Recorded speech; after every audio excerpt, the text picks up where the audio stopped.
Bonjour, je suis une jeune mère célibataire. J'avoue que vivre à Marseille dans les quartiers, disons, populaires, n'est pas toujours une chose facile. Mais avec le peu d'argent que m'a laissé mon ex-copain, je n'ai pas réellement le choix. Pour mon jeune fils, c'est aussi compliqué. Un peu lunatique, il a parfois beaucoup de mal à se faire des amis. Il passe la plupart de son temps à jouer au Playmobil ou à traîner dans le terrain vague derrière le centre commercial.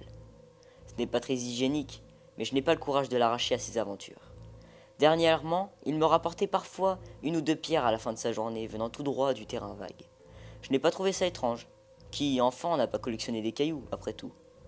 Surtout que ceux-ci étaient en effet d'une beauté sidérante, possédant des reflets brillants et une couleur sombre, mais magnifique.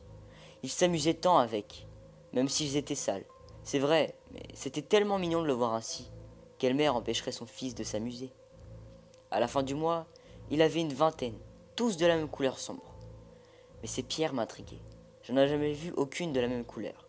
Déterminé à découvrir l'origine de ces dernières, je me suis mise à en chercher la provenance. J'ai d'abord cherché dans mon moteur de recherche. Pierre, tache rouge sombre. Aucun résultat. Marseille, pierre rouge sombre, reflet gris. Rien de convaincant non plus. C'est parti pour les mots-clés. Marseille, 16e arrondissement, pierre rouge sombre. Et j'ai enfin trouvé plusieurs résultats, tous datés de 2004. Un nom ressortait. Gofran Aoudi. J'ai d'abord pris ce nom pour un qualificatif scientifique des pierres. Et j'aurais préféré avoir raison. Gofran Aoudi était une fille de nationalité française, d'origine tunisienne, tuée à coups de pierre dont le corps fut découvert sans vie dans un terrain vague, près du centre commercial Grand Littoral à Marseille, le 19 octobre 2004. Sa lapidation, la veille, a suscité, après un temps d'indifférence, l'indignation sur la condition des jeunes filles dans des quartiers populaires en France. J'étais incapable de faire le moindre mouvement pendant une dizaine de minutes, les yeux rivés sur mon ordinateur.